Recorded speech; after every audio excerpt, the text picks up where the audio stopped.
Hey, Jonathan here. Rising Wind on Twitter asks, how do you talk to a client about bringing on a freelancer to help with a project or handle it if they are against it? So this is pretty interesting. The ways that I have handled this in the past are usually come up like this. I'll get pulled into a client engagement to do something strategic or advisory, maybe some sort of planning phase before a project starts or project oversight during an implementation. But for a long time, I haven't done any actual implementation on my own.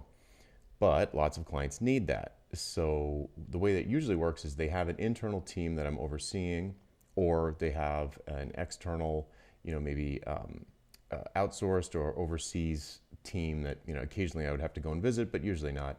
Usually, you just sort of like check in with them through whatever communication channels that they use normally on a project. But in this particular case, the question asker is indicating that the client needs a pair of hands to do something, to implement something, and the question asker either doesn't want to do it or doesn't have the skills to do it, and suggests that they hire a freelancer or bring in a freelancer. The way that I would do that in a situation like that, assuming that I have, probably it's related to what I do. So let's say I'm doing sort of a strategic mobile engagement and they need someone to build an iOS app. Well, part of the value of hiring me is that I know a million iOS developers or a million web developers or Android developers. I know how to get in touch with them. I know who's reliable. I know who's good. They're probably all expensive, but that's what you get. So I can put the client in touch with those people, and that's what I would do. I would make an introduction. I would put them in touch directly. I wouldn't get involved in the finances around that. I know lots of people do make a living doing that, but to me, the markup's not really worth it. And making money from the implementation when I'm trying to sell strategy or planning or advisory services creates a little bit of it's not a conflict of interest, but it feels like a potential conflict. It raises this specter that I might be recommending things that are going to make me more money. See what I mean? I become less impartial, or I appear less impartial. So when the client does need extra work done, someone to do this sort of implementation work or whatever it is, I would just introduce them to my network, try and put them in touch with people I trust, and have them set up that relationship directly. Now, if they don't want to do that, if that's too much overhead for them, which could be the case, they might just want to sort of wave their hands and say, look, you take care of it. We don't want to deal with this. Or maybe they can't get extra budgetary approval, or it's going to be complicated, or it would take too long. And for some reason, the relationship that they have with you kind of is an umbrella that would allow them to just keep paying you more money that you could then redirect to freelancers. In some cases, I would perhaps consider that. Certainly at stages in my career, I would have done that or considered that. It was fairly rare, though. Occasionally, the way it would work is they would say, we need, I don't know, we need this proof of concept, or we need an MVP of this iPad application built. And if they didn't want to deal with it, I would say, I don't do that. I'll design the interface. I'll do the mock-ups.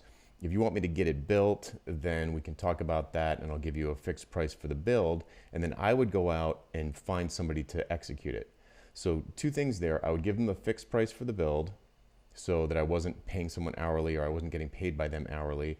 And I would just take care of it. It would be a black box to them. But they would know that that's what I was doing. I wouldn't pretend like I was doing the work. I would say, I'll pull someone in to do this. It's going to be an extra $70,000 or whatever. If you want to, send me that check, I'll go have whatever, Josh, take care of it. And I'll keep you posted on the progress. And this other person, Josh, is going to be involved. He'll probably be in some of the meetings, so on and so forth.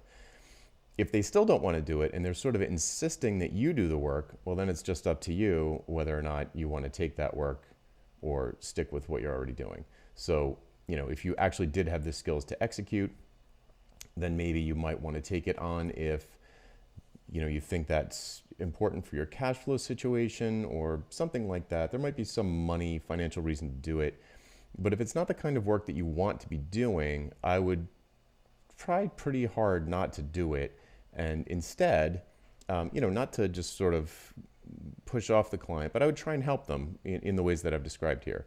Introduce them to people who can do the work, maybe sort of manage the work on a sort of fixed price basis, But something like, if they're saying something like, oh, we want you to, continue to support the website that you built for us on an ongoing basis forever. And you say, well, I don't do that. You should get a freelancer or somebody internally to do that. Then, and they're like, no, we don't want to do that. We want to keep paying you. It comes down to you deciding what you want. You either say yes or you say no, or maybe there's some middle ground where you say, I'll give you 3 months of that.